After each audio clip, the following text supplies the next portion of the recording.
된다 라고 이야기를 합니다. 그리고 난 다음에 이제 20장에 넘어와 가지고 옛뺀 용 마귀를 무적갱에 1000년 동안 감금을 하고 1000년이 끝난 다음에 잠깐 노임을 받게 해가지고 곡과 마곡을 통하여 하나님을 마지막 대적하는 이런 일이 있게 되어진다 라고 하는 것을 이야기하고 있습니다. 그래서 우리는 여기에서 보면 우리가 마귀와 그의 사자들의 종국이 나옵니다. 그래서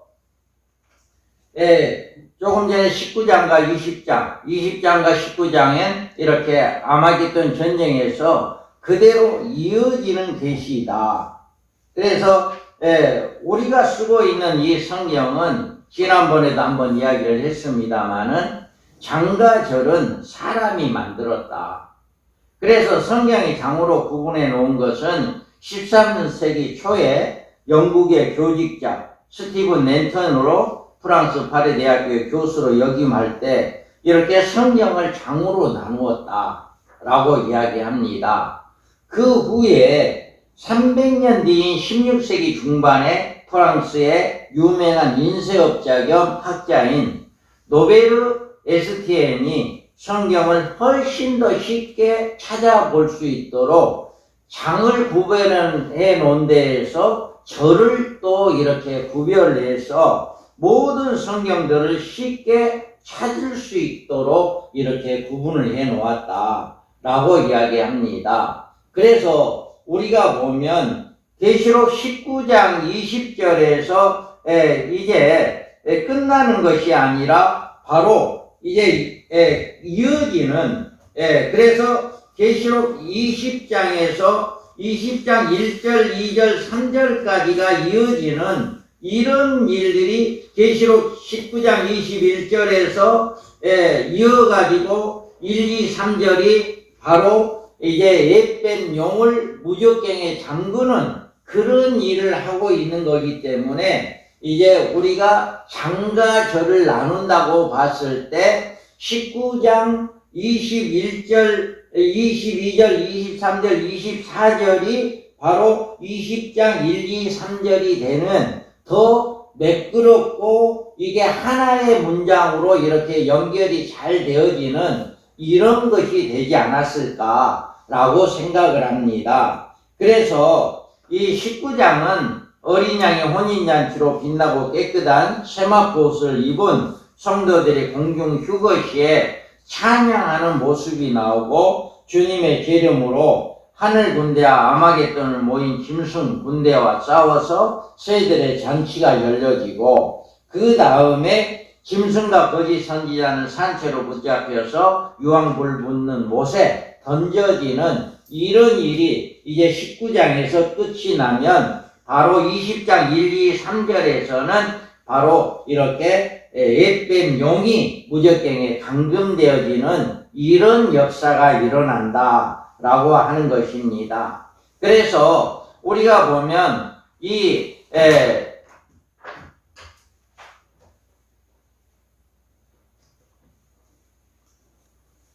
우리가 여기 보면 우리가 이렇게 밤중서리 사역회는 요한계시록을 문장적으로 해석을 해서 어떤 그 난제들을 이렇게 해결하는 이것이 이제 우리가 해결하는 것입니다. 그래서 우리는 이렇게 이 성경의 해석을 어떻게 하느냐에 따라서 해석이 달라지기 때문에 우리는 이렇게 우리 밤중서리 사역회에서는 문장적으로 해석을 하고 있다라고 하는 것입니다. 자, 마귀와 그 사자들의 종국에 가서는 어떤 일들이 일어나느냐라고 하는 것을 우리가 살펴볼 때 20장은 19장의 아마겟돈 전쟁에서 그대로 이어지는 계시이다. 그래서 땅의 군대와 하늘의 군대와 전쟁에서 땅의 군대들이 대표하여 그들의 시체가 아마겟돈 광야로 모이게 한 굶주린 새들의 머리가 되어지게 한다 라고 이야기합니다. 그래서 우리는 여기에서 보면은 우리가 땅에 모이는 이 군대들의 모든 새들의 먹이가 되어진다.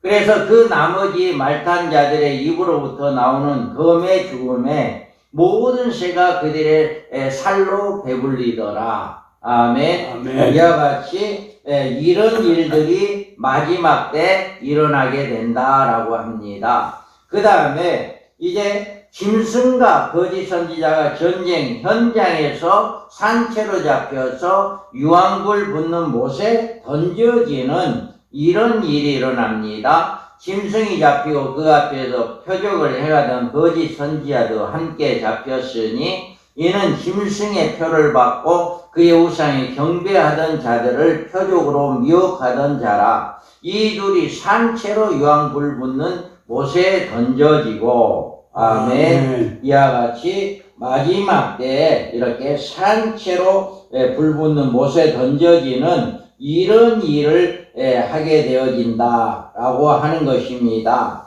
우리가 여기서 적그리스도가 역사의 무대에서 등장한 역사상의 모든 교회를 핍박자를 가리키는 것이 아니라 인류의 마지막에 이렇게 한 사람을 지배하는 것이다. 자, 우리는 여기서 말하는 것은 여기서 말한 짐승은 모든 사람을 이야기하는 게 아닙니다. 우리 교회를 핍박하고 교회를 대적하는 모든 사람을 이야기하는 것이 아니라 한 사람이다. 그래서 이 한 사람, 짐승 한 사람을 이렇게 이 불못에 던져 넣는 이런 일을 하게 된다라고 하는 것을 우리가 알 수가 있습니다.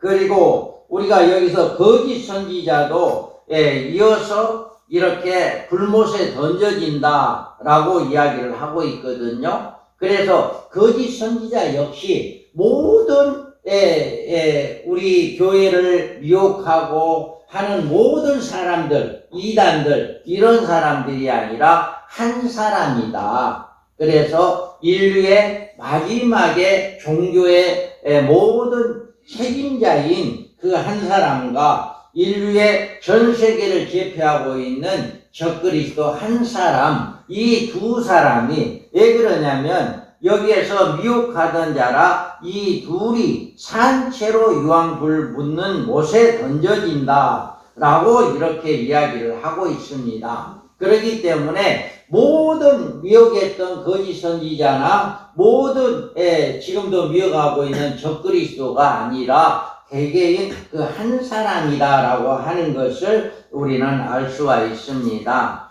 자, 여기에서 보면 계시록 3장에 그의 머리 하나가 상하에 죽게 된 것 같더니 그 죽게 됐던 상처가 나음에 온 땅이 놀랍게 여겨 짐승을 따르고 아멘. 이와 같이 계시록 13장에서 개인 한 사람임을 이렇게 이야기하고 있어요. 우리가 예수님이 누구인가, 메시아인가를 알 수 있었던 것은 예수님이 십자가에서 죽으시고 이제 죽으시는 그 사건을 통해서 그때야 이 자가 메시아다라고 이렇게 알 수가 있었습니다. 이와 같이 마지막에 짐승, 적그리스도가 누구인가를 알 수 있는 것은 바로 계시록 13장 3절에 있는 이 말씀이 증거가 되어집니다. 그래서 전 세계에 누군가가 이제 전 세계를 제패하는 총 책임자가 나온다 할지라도 그 사람이 적그리스도다라고 볼 수 있는 방법이 없어요. 그런데 13장 3절에서 보면 머리 하나가 상하에 죽게 된 것 같더니 그 죽게 되었던 상처가 나음에 온 땅이 놀랍게 여겨 짐승을 따르고 아멘. 이와 같이 누군가에 의해서 이제는 음모로 인해서 살해를 당하는 이런 일이 있게 되어서 많은 사람들이 저 사람 죽었다라고 이렇게 생각할 정도로 이렇게 어떤 피해가 갔는데 그래서 그 사람이 많은 사람들이 죽었다라고 생각할 정도로 그렇게 이제 소생이 없다, 가망이 없다, 이런 정도가 됐는데 그 사람이 다시금 살아나는 이런 일이 있게 되어서 그때부터 활동이 시작되었다라고 하는 것입니다. 그렇기 때문에 우리가 적그리스도가 누구냐라고 하는 것을 알 수 있는 방법 오직 그 하나밖에 없습니다.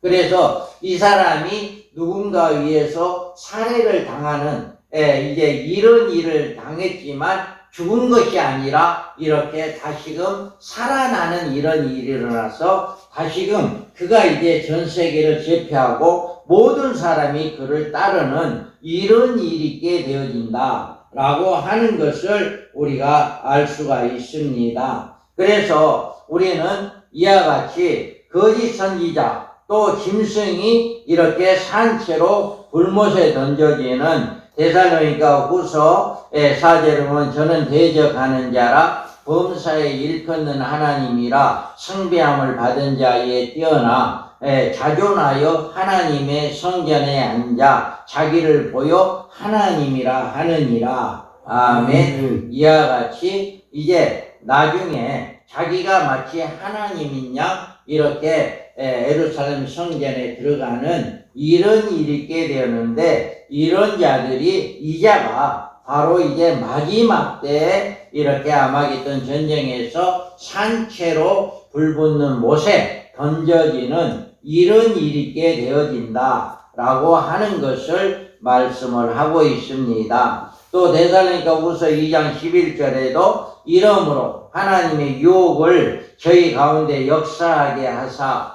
거짓 것을 믿게 하심은 진리를 믿지 않고 불의를 좋아하는 모든 자로 심판을 받게 하려 하심이라. 아멘. 이와 같이 말씀을 하고 있습니다. 이 자에 의해서 모든 인류는 어린 양의 생명책에서 제외된 어김없이 그의 이마와 오른손에 표를 받게 되어지는 이런 일들을 하게 되어진다 라고 합니다. 그래서 마귀의 마지막의 종국은 이렇게 아마겟돈 전쟁에서 산채로 불붙는 못에 들어가는 이런 일이 있게 된다. 그러면 우리가 죄의 재림으로 인한 666의 심판을 우리가 살펴보겠습니다. 666의 붉은 머리 붉은 용이다 라고 이야기합니다. 에뱀용. 그래서 천사가 무적갱의 열쇠와 큰 쇠사슬을 가지고 하늘로서 내려와서 용을 잡았다라고 이야기합니다. 자, 계시록 20장 1절에 3절에 보면 또 내가 보매 천사가 무적갱의 열쇠와 큰 쇠사슬을 그의 손에 가지고 하늘로부터 내려와서 용을 잡으니 곧 에뱀이요 마귀요 사탄이라 잡아서 1000년 동안 결박하여 무적갱에 던져 넣어 잠그고 그의 임봉하여 1000년이 차도록 다시는 만국을 미혹하지 못하게 하였는데 그 후에는 잠깐 노일이라. 아멘. 이와 같이 말씀을 하고 있습니다. 그래서 조금 전에도 말씀했듯이 666의 첫 번째 6은 붉은 용을 의미하는 것이다 라고 합니다. 그래서 이들을 무적갱에 이제 잠근다라고 무적갱에 감금한다라고 이야기하잖아요. 그래서 여기에 무적갱은 아부소스로 깊이를 알 수 없는 10년이란 뜻이고 혹은 영계의 감옥이란 의미와 음부 등으로도 쓰여졌으며 이곳은 무시무시하며 강대한 어떤 장소란 이런 뜻이다. 그래서 이곳에 이렇게 무적갱에 집어넣는 이런 일이 있는데 이게 바로 영계의 감옥으로서 우리가 누가복음에 보면 이런 말씀이 나오잖아요. 예수께서 내 이름이 무엇이냐 물으신즉 이르되 군대라 하니 이는 많은 귀신이 들렀음이라. 무적갱으로 들어가라 하지 마시기를 간구하더니 마침 그곳에 많은 돼지떼가 산에서 먹고 있는지라 귀신들이 그 돼지들에게로 들어가게 허락하심을 간구하니 이해를 허락하시니. 아멘. 여기에서 보면 예수님이 이 귀신 들린 사람을 만났었잖아요. 그랬는데 사람들은 이 사람을 누구도 제압하거나 어떻게 할 방법이 없었어요. 예를 들어 쇠사슬을 묶어놔도 그냥 끌어버리고, 그렇게 해서 이제 혼자 무덤에 있었는 이런 사람인데, 이 귀신 들린 사람들이 뭐라고 해요? 귀신들이 우리를 무적갱에 보내지 말아달라라고 이야기를 하잖아요. 그러니까 귀신들도 그곳에 가기를 싫어하는 곳이 바로 무적갱이다. 그런데 그 무적갱에 이렇게 이제 감금되어지게 되어지는 이런 일을 하게 된다라고 하는 것입니다. 자, 그래서 우리가 보면 이제 9장 4절에 보면 그들에게 이르되 땅에 불이나 푸른 것이나 각종 수목을 해하지 말고 오직 이마에 하나님의 인침을 받지 아니한 사람들만 해하라 하시더라. 아멘. 자, 이들이 어디서 나온 자들이에요? 이들이 무적갱에서 나온 자들이에요. 무적갱에서 나온 악령들, 이 악령들이 이렇게 첫째 알을 통해서 이제 5개월 황충해하로 예수 믿는 사람들을 고통을 주게 하는 이런 일들을 이 무적갱에서 나온 악령들에 의해서 5개월 황충해하 첫째 아가 이루어지게 된다.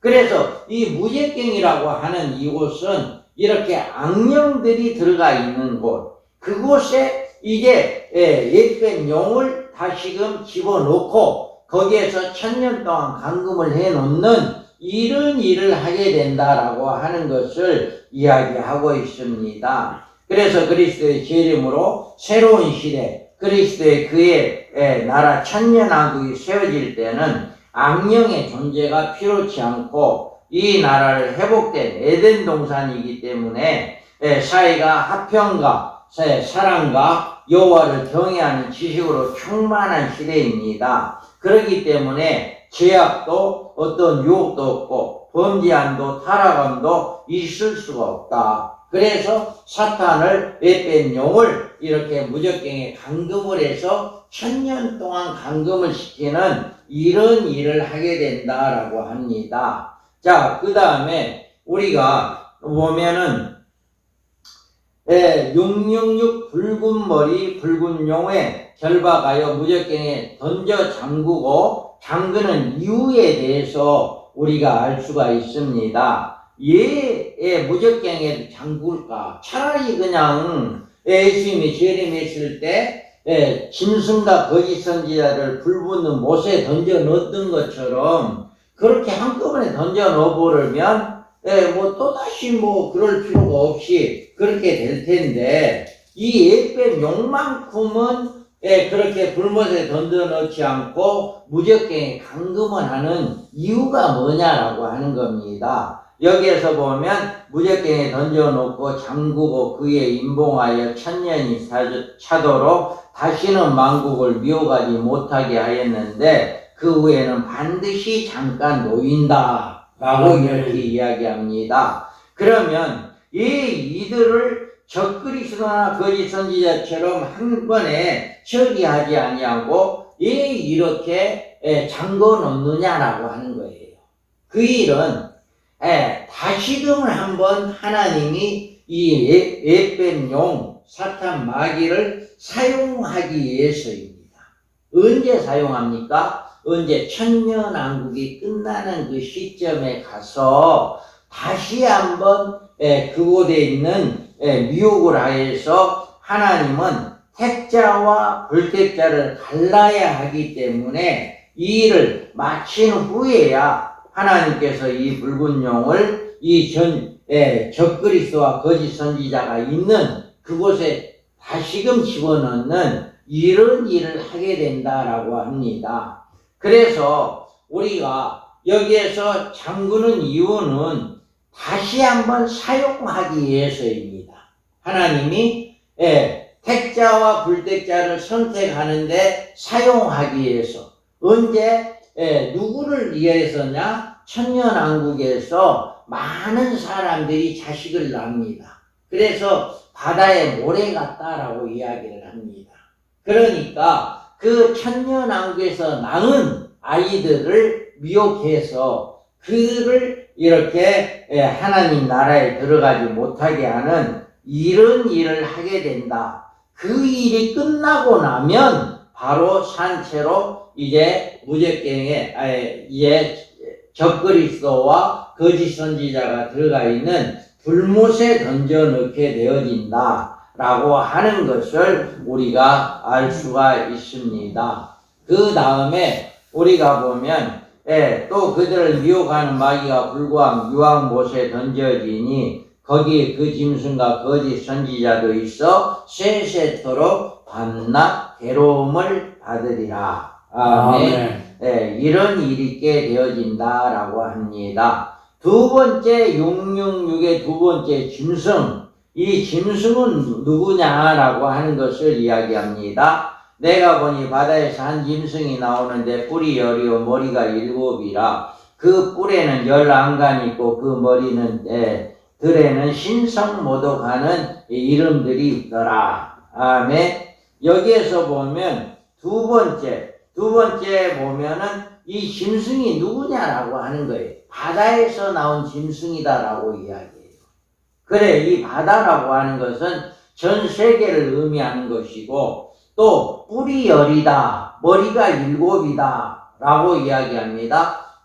머리가 7이다. 역대 나라를 이야기하는 거죠. 애굽, 아수르, 메데바사, 헬라, 노마, 앞으로 제7제국을 이야기하는 이런 것을 이야기하는 거고, 10뿔이 뭡니까? 이제 유럽 지역의 10나라를 등에 업고 이제 대통령으로 모든 것을 다스리는 이런 자로 이제 신성모독하는 하나님을 대적하는 자가 바로 이자이다 라고 하는 것을 우리가 잘 볼 수가 있습니다. 그래서 우리는 이 두 번째 666의 두 번째 6은 짐승을 의미하는 것이다. 적그리스도를 의미한다 라고 이렇게 우리가 보면은 되겠습니다. 그래서 19장 20절에 보면 짐승이 잡히고 그 앞에서 표적을 행하던 거짓 선지자도 함께 잡혔으니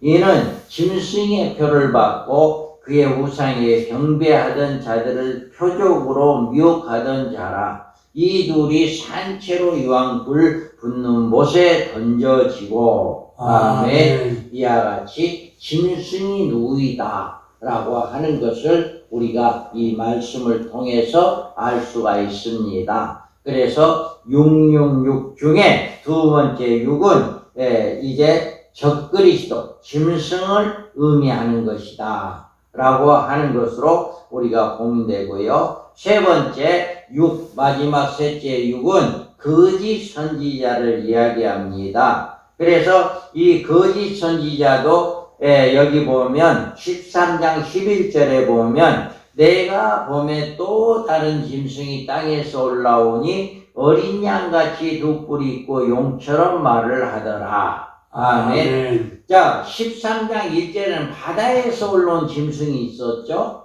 그 바다에서 올라온 짐승과 구분을 짓기 위해서 11절에는 내가 보니 또 다른 짐승이 땅에서 올라온다. 이렇게 이야기를 하고 있잖아요. 그래서 바다에서 올라온 짐승은 전 세계를 통치하는 그런 앞으로 하나님을 대적하는 자다라고 이렇게 우리가 보고요. 여기에서 땅에서 올라온 짐승은 어린 양이 두 뿔이 있고 짐승처럼 말을 하더라. 이렇게 이야기하니까 어린 양의 탈을 쓰고 이제 하나님을 대적하는 이제 적그리스도를 우상숭배하게 하는 이제 모든 이제 믿는 사람들의 이제 책임자가 되어지는 총책이 되어지는 이런 일을 하게 될 자들이다 라고 하는 것을 우리가 볼 수가 있습니다. 그래서 이 자도 역시 우리가 조금 전에 보았던 것처럼 계시록 19장 20절에 보면 짐승이 잡히고 또 거짓 선지자도 함께 잡혀서 이렇게 산채로 유황불 붙는 못에 던져지는 이런 일이 있게 되어진다 라고 하는 것을 이렇게 말씀을 하고 있습니다. 그래서 우리가 여기에 보면 마태복음에 보면 또 왼편에 있는 자와 자들에게 이르시되 저주를 받을 자들아 나를 떠나 마귀와 그의 사자들을 위하여 예비된 영원한 불에 들어가라. 아멘. 아멘. 이와 같이 옛뱀, 용, 또 짐승, 거짓 선지자 모두가 이렇게 불못에 던져지는 이런 일이 있게 되어진다 라고 하는 것을 말을 하고 있습니다. 우리는 여기에서 우리가 이와 같이 거짓 선지자와 짐승 모든 것이 마지막 주님의 재림할 때 이들이 완전히 패망하게 되어지는 이런 일이 있게 되어진다 라고 하는 것을 우리가 잘 알 수가 있습니다. 자, 그러면 우리가 그 다음에 우리가 나오는 이 부활의 문제, 첫째 부활, 1일날 잠깐 이야기를 하다가 이렇게 말았습니다. 그런데 우리가 첫째 부활을 잘 알면 성경에서 부활의 문제가 풀리면 성경이 풀립니다. 그래서 보면 종말을 해석하는 일에 있어서 부활간의 문제가 굉장히 중요합니다. 종말론의 결론이 부활과 연결되어 있기 때문입니다.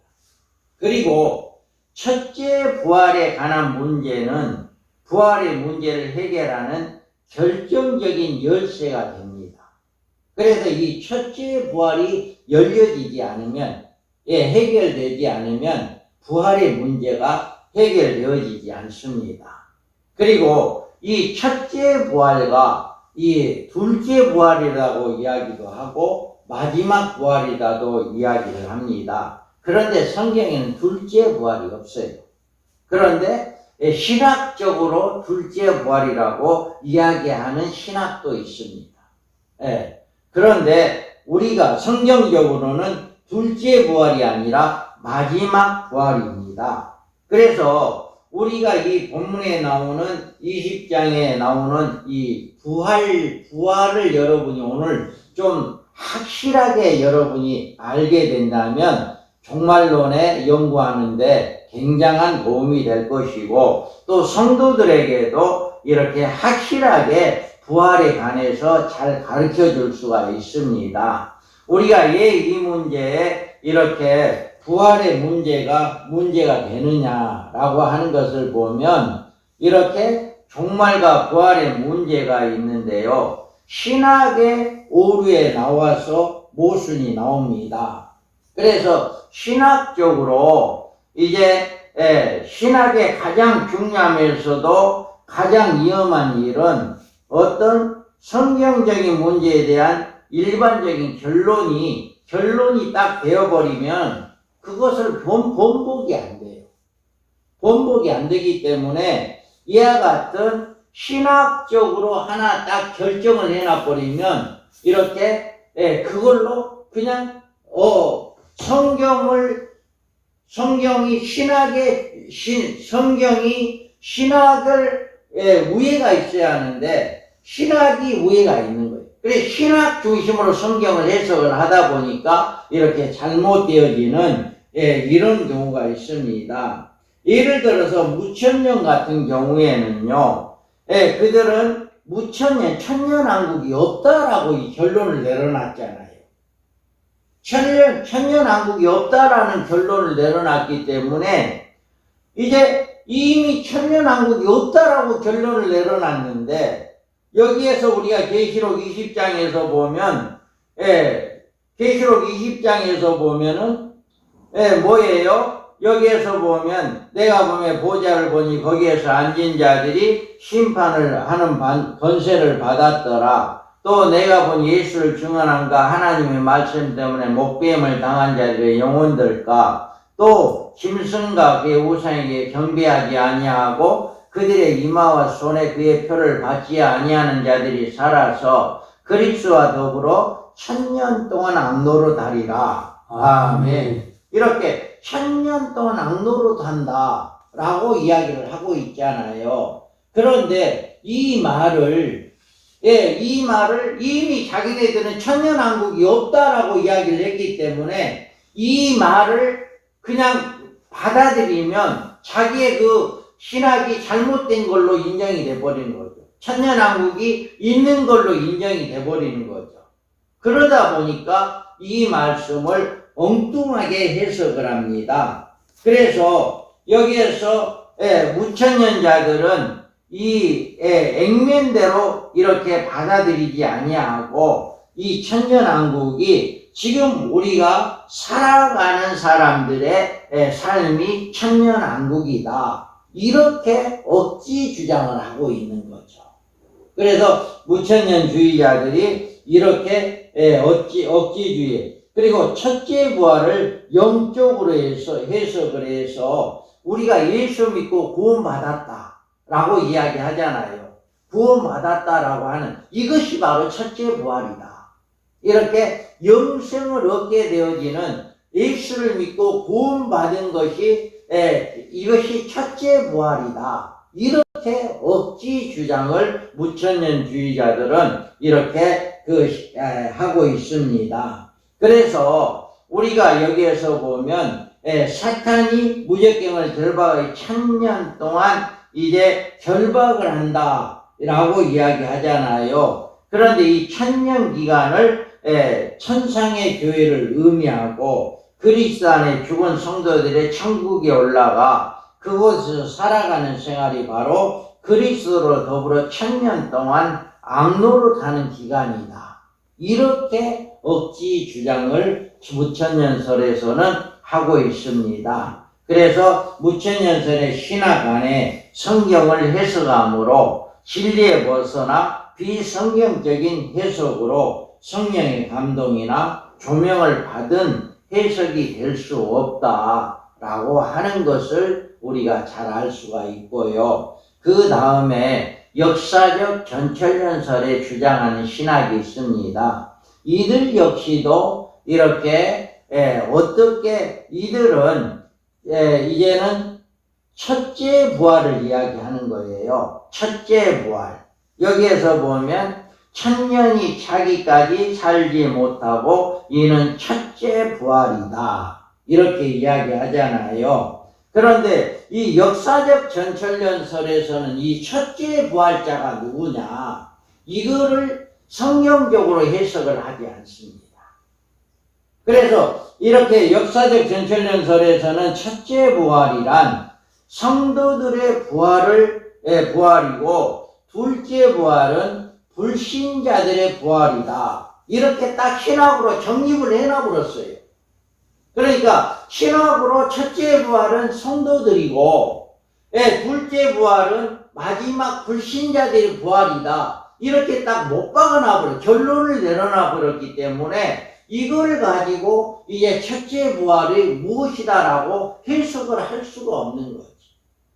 그래서 예수님이 재림하게 되면 첫째 부활자들 모든 이 땅 예수 믿고 살아있는 모든 사람들이 다 변화되고 예수 믿고 죽은 사람들이 그때 예수님이 재림할 때 부활해가지고 주님과 함께 내려와서 주님을 맞이하고 이 땅에 있는 예수 믿은 사람들도 변화되어서 공중에서 주님을 맞이해서 그들이 이제는 그들이 그대로 천년왕국에 들어가서 1000년 동안 부활체를 가지고 살아간다 라고 하는 역사가 바로 역사적 전철연설, 우리 대부분의 신학이 그렇게 이야기를 하고 있습니다.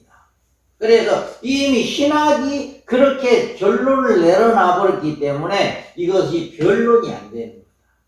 그런데 우리가 여기에서 보면은 역사적 전철연설의 비성경적인 신학의 주장이 있어요. 그러면 이들이 해결할 수 없는 문제, 자, 주 재림 시에 죽은 성도 부활과 살아있는 성도의 변화로 첫째 부활자로 해석을 한다. 이렇게 대부분이 이렇게 죽은 자와 산 자가 바로 첫째 부활자다 라고 이렇게 해석이 되어지고 있다. 그래서 이 첫째 부활자에 대해서 제대로 된 해석이 아니다라고 하는 성경에는 분명히 목뱀을 당한 영혼들과 죽임을 당한 영혼들이 이제 짐승과 우상에 경배하지 아니하고 살아있는 자들이 첫째 부활이다라고 분명히 첫째 부활이 누구다라고 하는 것이 명시되어 있는데도 그 말씀을 이렇게 받아들이지 아니하는 이런 문제가 있다. 그 다음에 부활한 성도들이 천년왕국에서 악노릇하며 생활한다라고 하는데, 자, 우리가 상상을 한번 해보게요. 부활한 사람 애기 낳을 필요가 없잖아요. 애기 낳을 수도 없을 겁니다. 부활한 사람이 또 부활한 사람이 구태여 또 천년왕국 이 세상에 부활해가지고 구태여 이 세상에 내려와서 천년 동안 살 이유도 없어요. 그런데 그것을 어떻게 신학적으로 증명을 못 해줘요. 이 역사적 전철연설에서는 부활체가 어떻게 천년왕국에서 생활을 하고 어떻게 거기서 아기를 낳고 어떻게 생활할 수 있느냐, 어떻게 부활체가 아기 낳느냐 하는 이 문제를 해답을 못 줍니다. 그리고 구태여 부활하면 구태여 이 땅에 내려와서 살 이유가 뭐 있냐, 그 이유가 뭐냐라고 했을 때 그 이유를 해답을 못 준다는 거죠. 그래서 이들이 역사적 전천연설에서도 이렇게 신학적으로 또 부활한 몸으로 이런 불가능하다라고 하는 것을 이렇게 그들은 해석을 할 수가 없다라고 이야기합니다. 우리가 천국에서 살아가고 있는 성도들이 부활한 몸으로 지상에 내려올 이유가 없다. 내려올 이유가 없잖아요. 천년왕국은 지상이에요. 지상에서 우리가 살고 있는 이 세상이 아닌 또 다른 하나님이 만들어 놓은 세계인데 그 세계가 바로 지상에 있는 겁니다. 그렇기 때문에 이런 문제들이 해결을 되지 못하고 있다라고 이야기합니다. 그래서 전천년설에 주장하는 사람들은 이 부활의 문제로 이러지도 못하고 저러지도 못하는 이렇게 궁지에 몰려져 있는 이런 경우가 될 수가 있습니다. 그리고 천년왕국에 생겨난 2세들이나 그곳에서 육신적으로 살아가는 사람들이 천년이 찬 후에 신보자 심판대 앞에 어떤 몸으로 올라가는지에 대해서 말할 수가 없어요. 분명히 여기에서는 다 변화되고 부활돼가지고 천년왕국에 들어갔잖아요. 들어가면 거기에서 아들 낳고 딸을 낳고 사람 자녀들 바다와 모래같이 많다라고 했는데 그 사람들은 그러면 어떻게 백보자 심판 때 어떻게 이루어지느냐, 이것을 해결할 수가 없는 거죠. 그래서 우리가 여기에서 보면 이렇게 전천연설의 잘못된 부활간의 해석을 우리가 잘못 알고 있다라고 하는 것을 우리가 볼 수가 있고요. 그 다음에 이제 신보자 심판 시에 어떤 몸으로 해석이 되느냐, 또 마지막 부활이 둘째 부활로 신보자 심판 시에 불신자의 부활로 인정하게 되어지는 이런 일들이 바로 역사적 전천연설에 주장하는 신학이다 라고 하는 것입니다. 자, 그러면 우리가 주장하고 있는 개혁주의 전천연설의 신앙, 밤중소리 사역회가 주장하고 있는 이 신학, 그러면 이 신학은 첫째 부활을 어떻게 보고 있고 천년왕국의 생활을 어떻게 하고 있느냐라고 하는 것을 우리가 볼 수 있는데요. 첫째 부활자들의 두 증인의 두 종류의 순교의 성도들임을 분명히 밝혀주고 있다. 첫째 부활자는, 자, 여기에서 보면, 자, 내가 보자들을 보니 거기에 앉은 자들이 있어 심판하는 권세를 받았더라. 또 내가 보니 예수를 증언한가 하나님의 말씀 때문에 목배임을 당한 자들의 영혼들과 또 짐승과 그의 우상에 경배하지 아니하고 그들의 이마와 손에 그의 표를 받지 아니하는 자들이 살아서 그리스도와 더불어 천년 동안 악노릇하니. 아멘. 여기에서 보면 여기에 4절 5절 첫째 부활의 범위가 분명하게 들어가 있습니다. 그래 여기에 보면 또 짐승과 여기에서 보면, 여기에서 보면 이게 이제, 이건 내 새 컴퓨터고, 내 컴퓨터에서는 조금 이제 이 위치가 좀 달라졌네요. 여기 난 USB로 이거에다가 했더니, 이 동그라미가 또자에 가야 하고, 이 그리스도 이 동그라미가 살아서라고 하는 그 자리에 가야 하는데, 이제 조금 위치가 변경된 거예요. 그래서 우리가 성경에서 첫째 부활자들이, 순교자들이, 성도들이 분명히 밝혀주고 있는데, 여기에서 첫째 부활자는 두 종류로 나누어져 있다. 그래서 예수의 증언함과 하나님의 말씀 때문에 목뱀을 당한 자들의 영혼들, 이렇게 되어 있잖아요. 그래서 이 한 종류, 그러니까 이 사람들은 누구냐라고 하는 것을 우리가 보면은 한 일의 언약이 이루어지기 직전까지 순교자들을 이야기합니다. 한 일의 언약이 이루어지기 직전까지 순교자. 그러니까 지금도 우리가 한 일의 언약이 이루어지지 않았잖아요. 한 일의 언약이 이루어지지 않았기 때문에 지금도 우리가 누군가에 의해서 복음을 증거하다가 목뱀을 당한다면 여기에 영혼들, 배임을 당한 영혼들의 무리에 들어갈 수도 있다라고 볼 수가 있어요. 이 영혼들에게 들어갈 수도 있다. 그 다음에 여기 보면 짐승과 그의 우상이 경배하지 아니하고 그들의 이마 손에 표를 받지 않은 자들이 살아서라고 이야기해요. 여기 살았다라고 하는 것은 이렇게 죽임을 당했다가 다시금 살아난 사람을 이야기합니다. 그래서 우리가 여기에서 보면은 또라고 하는 이 문제가 같이 이 영혼들과 짐승들의 목뱀을 당하지 아니하는 자, 표를 받지 아니하는 자, 이 자가 같다라고 하는 것을 이야기해요. 그래서 우리가 어떤 사람들은 이렇게 첫 번째 죽은 영혼들은 순교자라고 이야기하는데 여기에 짐승과 그의 우상의 표를 받지 않는 그들의 이마 손에 표를 받지 않은 자들이라고 하는 이 사람들을 순교자로 보지 않는 이런 분들도 있어요. 그런데 우리가 바로 이렇게 모든 생존에 있는 성도들로 이렇게 오해하는 경우도 있습니다. 그러지만 여기에서 보면 분명하게 우리가 알 수 있는 것은 영혼들과 짐승과 위의 우상이 경배하지 아니하고 이마와 손에 표를 받지 아니하는 자들이 살아서라고 하는 이 말씀은 죽었다가 살아난 자를 이야기하고 있기 때문에 이들이 바로 두 종류가 이렇게 첫째 부활자들이다 라고 하는 것을 볼 수가 있습니다. 그래서 여기에서 인은이라고 하는 이 말은 첫째 부활의 대상자를 가리키는 것이고 여기에서 목배임을 받은 영혼들과 이마와 손에 표를 받지 않는 자들이 함께 지칭하는 것이다. 그리고 여기에서 보면은 우리가 여기서 살아서라고 하는 것은요, 이제 살아나서라는 이런 의미가 있습니다. 다시 말하면 죽었다가 다시 살아난다 라고 하는 것입니다. 그래서 목배임을 당한 영혼들, 이들이 부활체가 아닙니다.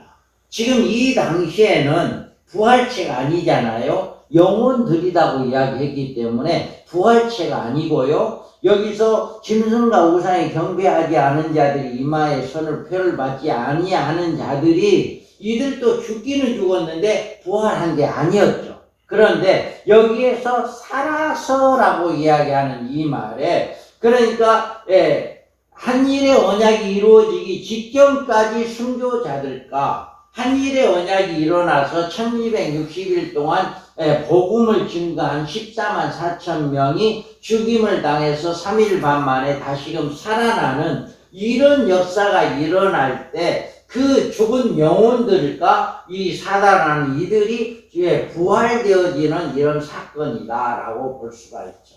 그래서 이들이 동시다발로 부활을 해서 시온산에 올라가서 하나님의 어린 양 모세의 노래를 찬양하는 이런 찬양을 하다가 이제 주님이 재림할 때 백마를 타고 주님과 함께 같이 내려오는 이런 사건들이 있게 되어진다라고 하는 것을 우리가 알 수가 있습니다. 자, 그러면 우리가 여기에서 이마와 그의 우상과 경배하지 아니하고 그들의 이마와 손에 그의 표를 받지 아니한 자들이 누구냐? 이들이 누구냐? 우리가 첫 번째 죽은 영혼들은 누가 봐도 알 수 있잖아요. 아, 이제 복음을 증거하다가 죽은 순교자들이다 라고 하는 것은 영혼들이기 때문에, 말씀을 증거하다가 목배임을 당한 영혼들이다 했기 때문에 아, 이들은 순교자다라고 하는 것을 누가 봐도 알 수가 있는데, 여기에서 또 하면서 짐승과 그의 우상에 경배하지 아니하고 그들의 이마와 손에 표를 받지 아니한 자들이 이들이 누구냐라고 하는 것을 우리가 알면 됩니다. 그러면 이들이 누구냐? 예, 그래서 우리가 여기에서 우리가 살펴보면은요, 이들이 살아났다라고 이야기합니다. 그래서 이마와 손에 표를 받지 않은 자들이 누구며, 목배임을 받은 자들의 영혼들로 나오는 순교자들과 구분하고 있는가? 이거를 우리가 잘 구분이 되어야 합니다. 그래서 우리 한번 읽어봅니다. 6장 9절에서 10절 시작. 다섯 죄인을 죽일 때 그가 보니 하나님의 말씀과 그들이 가진 증거로 말미암아 죽임을 당한 영혼들이 제단 아래에 있어 큰 소리로 불러 이르되 거룩하고 참되신 죄의 주제여 땅에 관한 자들을 심판하여 우리 피를 갚아주지 아니하시기를 어느 때까지 하시려 하나이까 하니. 아멘. 자, 우리가 여기 다섯 죄인을 뗄 때 죽은 영혼들이 나오잖아요. 죽은 영혼들이 우리 피값을 언제 갚아줄랍니까? 라고 했을 때 여기에서 뭐라고 그럽니까? 여기에서 그들에게 어느 때까지 합니까? 라고 이렇게 했을 때 11절에 보면 각각 그들에게 흰 두루마기를 주시며 이르시되 아직 잠시 동안 쉬되 그들의 동무종들과 형제들도 자기처럼 죽임을 당하여 그 수가 차기까지 하라 하시더라. 아멘. 아멘. 이렇게 그 죽은 영혼들이 언제까지 우리 피값을 안 갚아줄랍니까? 라고 이렇게 하나님 앞에 호소를 했는데, 하나님은 뭐라고 이야기했느냐? 그들에게 흰 두루마기를 주면서 너네들처럼 조금만 참아라라고 하면서 너네 형제와 자기처럼 죽임을 당한 그 수가 차기까지 하라 하더라. 아멘. 그러면 여기에서 이 말씀을 보면은 이 앞서 죽은 영혼들과 똑같이 순교자들의 수가 있다라고 하는 것을 알 수가 있잖아요. 이렇게 누군가에 의해서 또 앞으로도 죽임을 당할 수가 있다라고 하는 것을 알 수 있게 된다라고 하는 것이죠. 그래서 보면은, 자, 11장 3절에 보면, 내가 나의 두 증인에게 권세를 주리니 그들이 굵은 베옷을 입고 1260일을 예언하리라. 아멘. 아멘. 이와 같이 그 수가 찰 때까지 기다리라라고 하는 그 수가 바로 11장에 와가지고 나의 두 증인에게 권세를 주어서 굵은 베옷을 입고 1260일 예언하는 이 마지막에 그 예언, 두 증인의 사명을 감당하는 이 일을 이렇게 이야기를 하고 있습니다. 그러므로 사도 요한은 여기에서 이렇게 20장 4절에서 예수의 증언함과 하나님의 말씀 때문에 목배임을 당한 자들의 영혼들과 또 짐승과 그의 우상에 경배하지 아니하고 그들의 이마와 손에 표를 받지 아니한 자들이 살아서 그리스도와 더불어 1000년 동안 악노릇하니 그 나머지 죽은 자들은 그 1000년이까지 차기까지 살지 못하더라. 이는 첫째 부활이라. 아멘. 이와 같이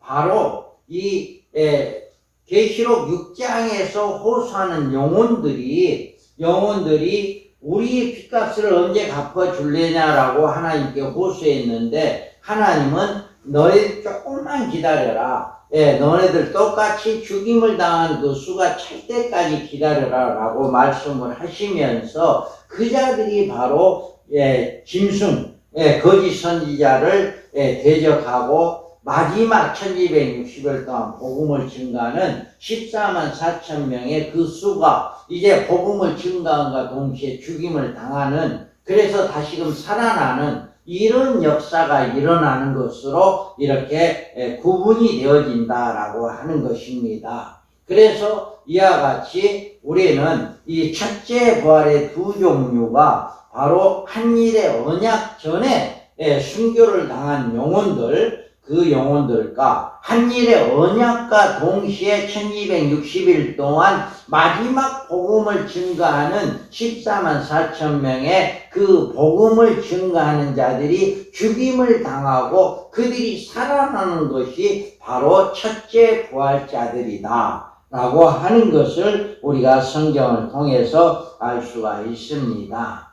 자, 그렇다면 성경에서는 첫째 부활자들이 천년왕국에서 왕노릇 할 것을 말씀해 주고 있습니다. 자, 그곳에서 만왕의 왕이신 그리스도와 함께 왕노릇 할 특별한 성도들이 필요하는데 이들이 누구냐? 이들이 첫째 부활자들이다.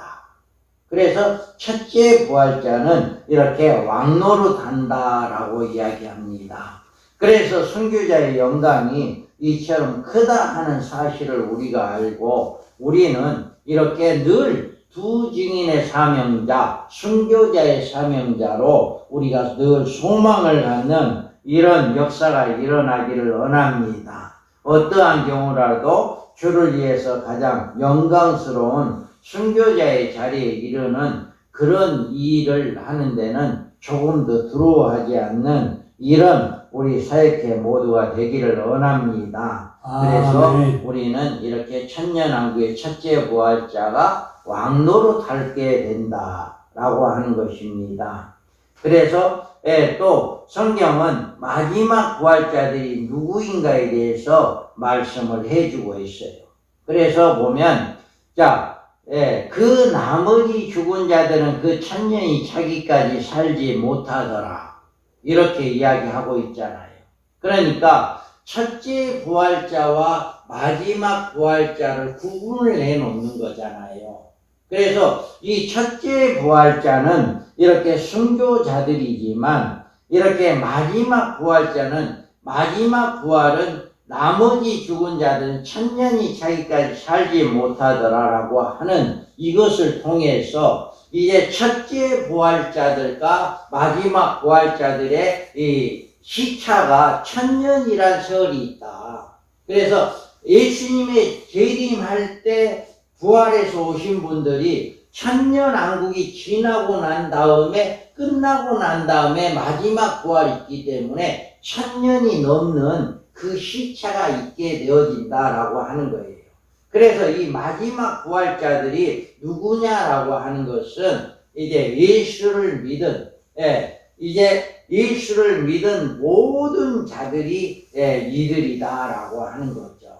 그래서 이때는 마지막 부활은 백보자 심판 때 일어나는 거기 때문에 이제는 예수를 믿는 모든 사람들, 인류의 모든 사람들이 다 예수 믿는 사람들이 이렇게 부활되어지고 또 그 백보자 심판 때에서는 예수를 믿지 않는 사람이라 할지라도 부활이 되어서 둘째 사망 불못에 들어가는 이런 일이 있게 되어진다라고 하는 것을 우리가 알 수가 있습니다. 그래서 우리 개혁주의 전철전서 신학으로는 우리 밤중소리 사역회가 주장하고 있는 이 신학은 첫째 부활자는 순교자들의 한일의 언약 전에 순교한 자들, 또 한일의 언약이 이루어지고 1260일 동안 복음을 증거하다가 죽은 순교자들, 이들이 첫째 부활자들이고 나머지 모든 사람들은 마지막에 백보자 심판 때 부활하게 되어진다 라고 하는 것을 우리 우리 밤중소리 사역회가 주장을 하고 있습니다.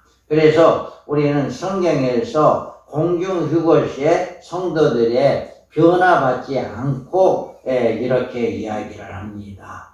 이제 전천년설이나 이렇게 무천년설에서는 예수님이 재림하면 다 부활되고 변화된다 이렇게 이야기를 하고 있잖아요.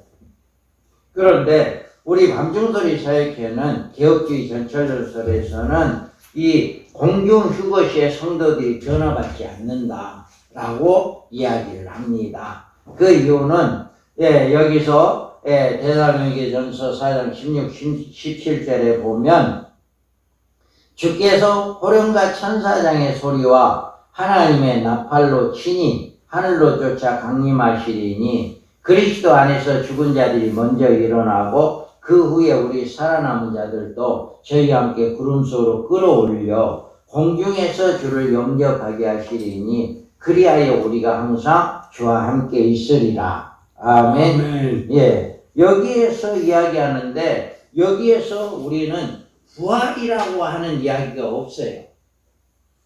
공중에 그냥 끌어올려 공중에 올라가는 거지. 그러니까 우리가 이 살아있는 이 몸 이대로 우리가 하늘나라 공중에 올라가는 것이지, 이 전천년설 신학이나 또 무천년주의 그 신학처럼 이제 죽은 사람이 부활하고 살아있는 사람이 변화돼서 주님을 맞이한다 라고 하는 것이 이 말씀에 비춰봤을 때는 아니다라고 하는 거죠. 그래서 우리는 살아있는 사람들이 이 모습 이대로 공중에 올라가서 주님을 맞이하고 이 모습 이대로 천년왕국에 들어가는 이런 역사가 일어나게 된다라고 하는 것입니다. 그래서 여기에서 우리는 죽은 자들이 먼저 일어난다라고 하는 이 말은 첫째 부활자들을 이야기하는 것이다. 모든 성도가 아니라 첫째 부활자들이 죽은 자들이 먼저 일어난다라고 하는 것을 이야기하고 있는 것입니다. 그래서 우리는 이렇게 공중에 올라갈 때 부활이나 변화가 되지 않는다라고 하는 것을 우리 개혁주의 전천년설에서는 주장을 하고 있습니다. 그 다음에 성경에서는 천년왕국은 부활체나 변화체가 살아가는 곳이 아니다라고 이야기를 합니다. 천년왕국에 많은 백성이 살아갑니다. 예수님이 재림하실 때 이 세상에 살아있는 모든 성도들이 이렇게 천년 동안 살아가는데 거기서 아이를 낳고 산다고 했습니다. 그렇기 때문에 부활체를 가지고는 아이를 낳을 수가 없잖아요. 그래서 천년왕국은 부활체가 아닌 지금 우리 이 몸 가지고 그냥 그대로 들어가게 된다라고 하는 것을 우리 개혁주의 전천년설 밤중소리 사역회는 주장을 하고 있습니다. 그래서 우리 밤중소리 사역회 회원 중에 어떤 권사님은요, 그래요. 나는 두 증인 안 되고 천년왕국 들어가서 아들 낳고 딸 낳고 시집가고 장가 갈란다고 시집 갈란다고 진짜 그랬어요. 그 권사님이 나는 두 증인 안 되고 천년왕국 가서 시집 갈란다고 그런 이야기를 하시더라고요. 그에게 붙은 자요 그 후에는 나주리니 저가 모든 정과 모든 권세와 능력을 멸하시고 나라를 아버지 하나님께 바칠 때라. 아멘. 이와 같이 분명하게 여기서 이야기해주고 있잖아요. 먼저는 그리스도의 첫 열매요. 첫 열매인 그리스도요. 이렇게 분명히 구분지고 있죠. 다음에는 그리스도에 강림하실 때 그에 붙은 자요. 이 자들이 한란전 순교자와 마지막 두 증인들 1260일 동안 예언하고 죽임을 당한 자들, 이 첫째 부활자들, 주님이 강림할 때 붙은 자요. 그 나머지는 마지막 때 멸하고 하나님 나라를 하나님 아버지께 바칠 때라. 이게 마지막 부활. 백보자 심판 때 이런 일이 일어나게 되어진다 라고 하는 것을 분명하게 이렇게 부활의 순서에 대해서 고린도전서에서 잘 이야기를 해주고 있습니다.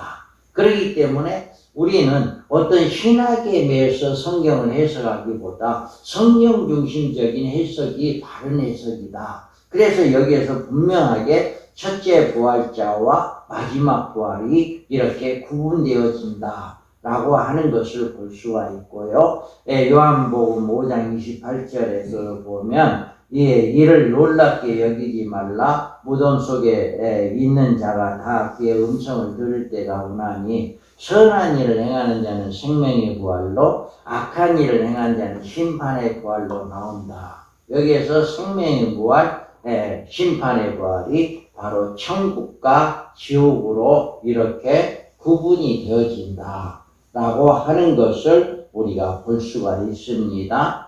그 다음에 한번 읽어볼게요. 시작. 주께서 보령과 장장이와 하나님의 나팔 소리로 신이 하늘로부터 강림하시리니 그리스도 안에서 죽은 자들이 먼저 일어나고 그 후에 우리 살아남은 자들도 그들과 함께 구름 속으로 끌어올려 공중에서 주를 영접하게 하시리니 그리하여 우리가 항상 주와 함께 있으리라. 아멘. 그리스도 안에 죽은 자들이 첫째 부활을 이야기합니다.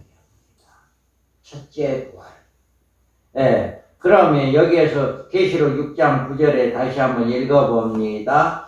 다섯째 인을 떼실 때 내가 보니 하나님의 말씀과 저희의 가진 증거를 인하여 죽임을 당한 영혼들이 재단 아래 있어 큰 소리로 불러 가로되 각각 저희들에게 흰 두루마기를 주시며 가라사대 아직 잠시 동안 쉬되 저희 동무들과 형제들도 자기처럼 죽임을 받아 그 수가 차기까지 하라. 아멘. 여기에서 보면 이제 말씀과 제 가진 증거를 죽임을 당한 영혼들, 이게 환난전의 순교자들이고 여기 자기 형제처럼 죽임을 당한 수가 두 증의 순교자들, 이렇게 이야기를 하고 있잖아요. 그 다음에 17장 14절에도 그들이 어린 양과 더불어 싸우려니 어린 양은 만주에 주시오 만왕의 왕이심으로 그들을 이기실 터이요 또 그와 함께 있는 자들 또 부르심을 받고 택하심을 받은 자들 진실한 자들도 이기리라. 자, 이들이 바로 부르심을 받고 택하심을 받은 진실한 자들, 이들이 바로 첫째 부활자들이다 라고 하는 것을 우리가 볼 수 있고요. 여기에서도 보면 우리가 그리스도 안에 아까도 읽었습니다만은 그리고 계시록 20장에서도 여기서 보면 자 예수의 증언함과 하나님의 말씀 때문에 목배임을 당한 자들의 영혼들과 또 짐승과 그의 우상에게 경배하지 아니하고 그들의 이마 손에 그의 표를 받지 않은 자들이 살아서 그리스도와 더불어 1000년 동안 악노릇한다 라고 하는 것이 바로 첫째 부활자들이다 라고 이야기하고요. 여기에서 그 나머지 죽은 자들 1000년까지 살지 못하더라고 하는 것이 마지막 부활자들, 나머지 이제 죽은 자들의 부활과 변화가 이때 일어나는 일이 일어나게 된다 라고 하는 것을 우리가 이 성경을 통해서 잘 볼 수가 있습니다. 자, 그리고 우리가 보면 계시록 14장 3절에서 4절을 한번 읽어봅니다. 그들이 보좌 앞과 내 생물과 장로들 앞에서 새 노래를 부르니 땅에서 성령을 받은 14만 4천밖에는 능히 이 노래를 배울 자가 없더라. 이 사람들은 여자와 더불어 더럽히지 아니하고 순결한 자라 어린 양의 어디로 인도하든지 따라가는 자며 사람 가운데서 성령을 받아 처음 익은 열매로 하나님과 어린 양에게 속하리니. 아멘. 자, 여기에서도 보면 14만 4천이 바로 두 증인들의 사명자들을 이야기하는 거고요. 사람 가운데 성령함을 받았다라고 하는 것은 부활 성도들을 이야기합니다. 그래서 첫째 부활자들을 이야기하고 있는 것이다 라고 하는 것을 우리가 볼 수가 있습니다. 그래서 우리가 이 첫째 부활의 성경적인 우리가 한번 살펴보면은 첫째 부활은 성경에서 이곳에 나와 있는 유일한 계시다. 그래서 여기에서 첫째 부활이 무엇을 의미하는가에 대한 유일한 하나뿐인 근거가 되는 성경 구절이고, 모든 첫째 부활에 대한 해석은 여기에 초점을 맞춰야 한다. 그래서 우리가 20장 4절에 이 첫째 부활은 여기밖에 없기 때문에 다른 어떤 신학이나 어떤 데서 뭐를 맞추기보다는 반드시 이 성경에서 이 첫째 부활을 찾아야 한다라고 합니다. 그래서 첫째 부활은 두 종류의 순교자에 국한되어 있다. 우리가 늘 이야기했잖아요. 그래서 환난 전의 순교와 한일의 언약이 이루어짐과 동시에 전 3년 반의 순교자가 첫째 부활자들이다 라고 합니다. 먼저 나오는 순교자는 환난 전 순교한 성도들을 가리키고, 이를 6장에서 하나님의 제단 아래서 핏값을 신원하고 호소한 순교자들이다.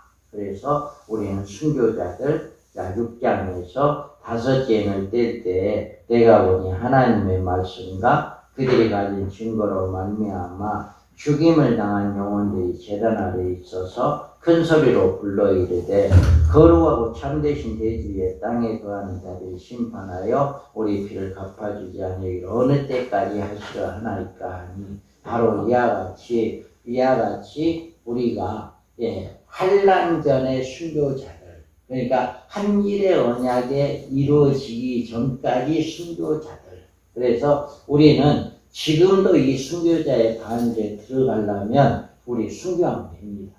어디 가서 복음 증거하다가 억지로 그렇다고 죽은 거 아니에요.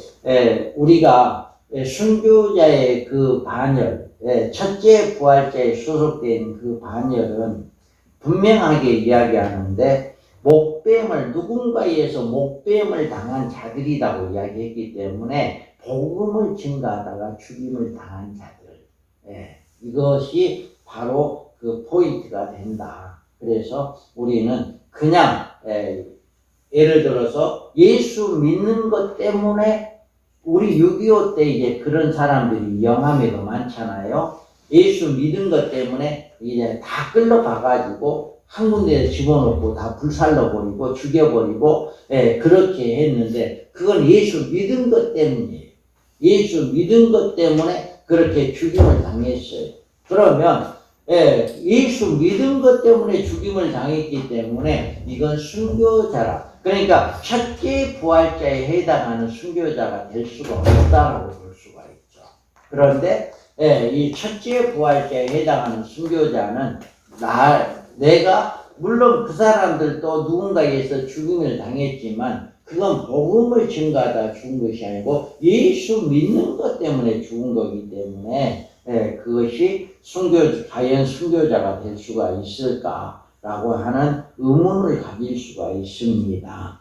그래서 이와 같이 우리는 순교자가 환난 전 순교자, 또 한일의 언약이 이루어지기 직전까지 순교자와 한일의 언약이 이루어지고 1260일 동안 복음을 증거한 순교자들에 있다. 그리고 두 번째 순교자에 대해서 짐승과 우상에 결박하지 아니하고 경배하지 아니하고 이마와 손에 표를 받지 않은 자들이 사서라고 말해주고 있습니다. 그래서 여기에서 보면 각각 그들에게 흰 두루마기를 주시며 이르시되 아직 잠시 동안 시되 그들의 동무 종들과 형제들도 자기처럼 죽임을 당하여 그 수가 차기까지 하라 하시더라. 아멘. 그 수가 어디냐? 그 수가 바로 이 짐승과 우상에 경배하지 아니하고 이마 표를 받지 않고 살아난 사람들. 그러니까 순교자, 한일의 언약 전에 순교자는 수는 안 나와 있잖아요. 성경에 없어요. 순교자가 몇 명이다라고 하는 그 숫자는 안 나와 있는데, 한 일의 언약이 이루어진과 동시에 마지막 전 세계에 흩어져서 복음을 증거한 순교자들은 숫자가 정해져 있어요. 그래서 그 수가 차기까지 하라라고 하는 그 수가 정해져 있다. 그 수가 바로 14만 4천이다라고 하는 것을 우리 방정설이 사역회 이제 개혁주의 신학으로 이렇게 해석을 하고 있습니다. 그래서 그 수가 그래서 이들이 호소가 이렇게 6장에서 5째를 뛸 때 죽임을 당한 목뱀을 당한 사람들의 그 영혼들이 호소가 언제 응답이 되는 7개 대접으로 응답이 됩니다. 7대 대접. 그래서 7대 대접 때 뭐가 나와요? 피가 되잖아요. 피가. 온 바다가 피가 되고, 온 육지의 피에 물에 그르는 피가 되고.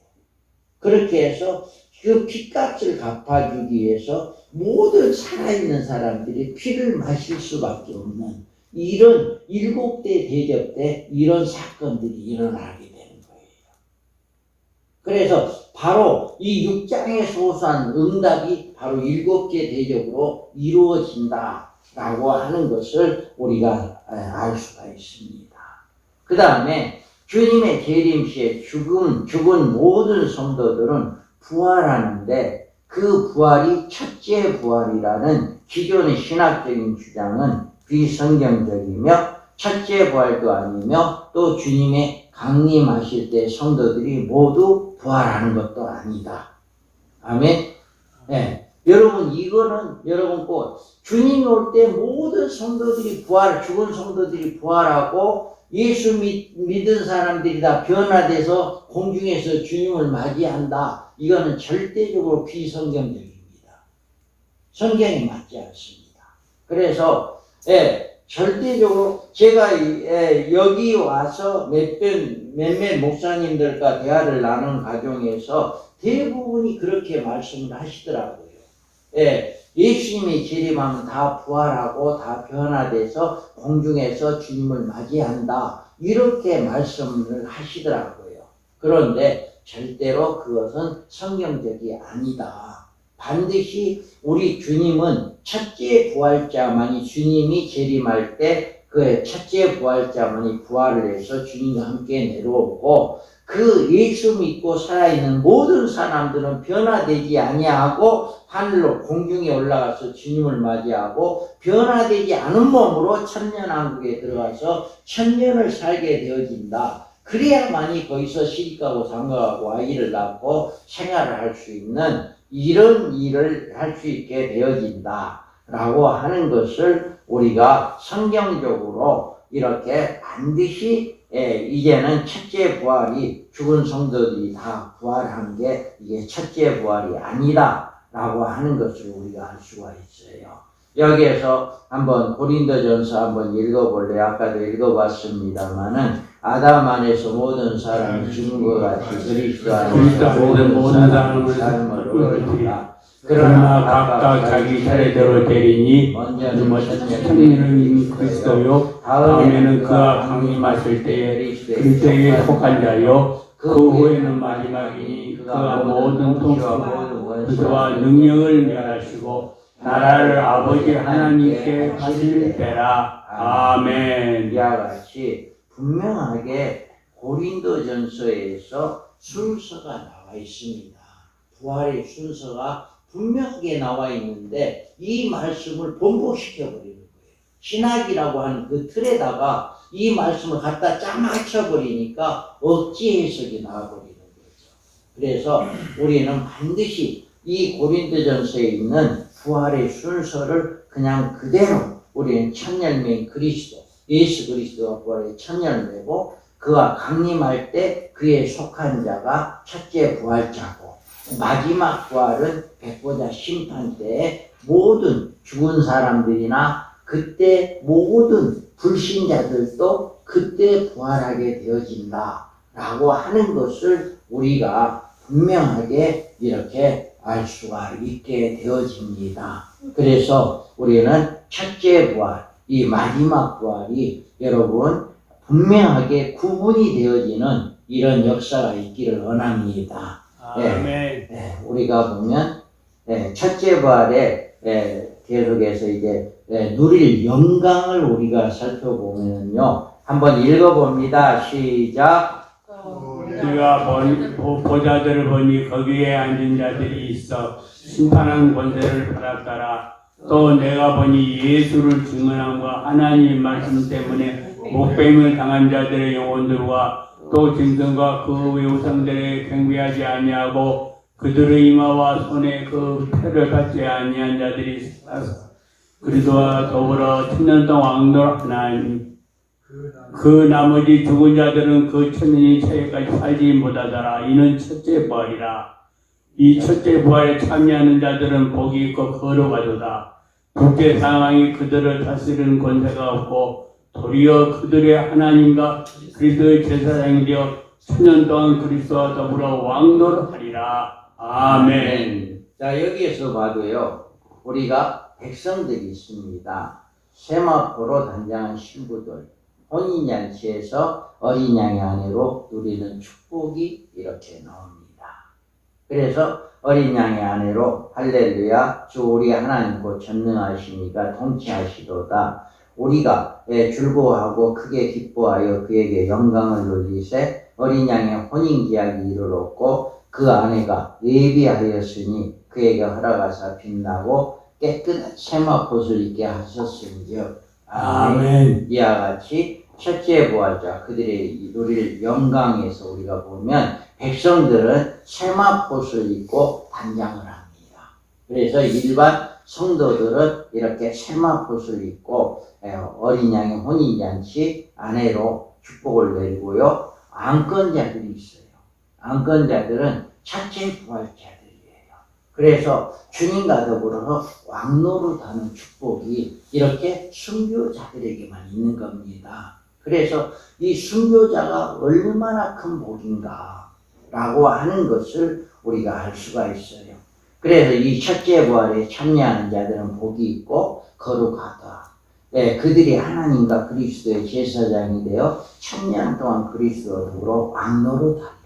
아멘. 예수를 믿는 모든 사람들이 다 왕노릇하는 것이 아니라 순교자들, 첫째 부활자들만 이렇게 왕노릇한다라고 말씀을 하고 있습니다. 그래서 우리는 이 왕권자들이 있어요. 그 다음에 우리가 바로 이렇게 일반 성도들은 신부단장으로 어린 양의 아내로 이제 우리가 혼인잔치에 참여되고 이 순교자들은 왕노를 하는 자로 이렇게 천년왕국에서 살게 되어진다라고 하는 것을 우리가 성경을 통해서 잘 알 수가 있습니다. 자, 우리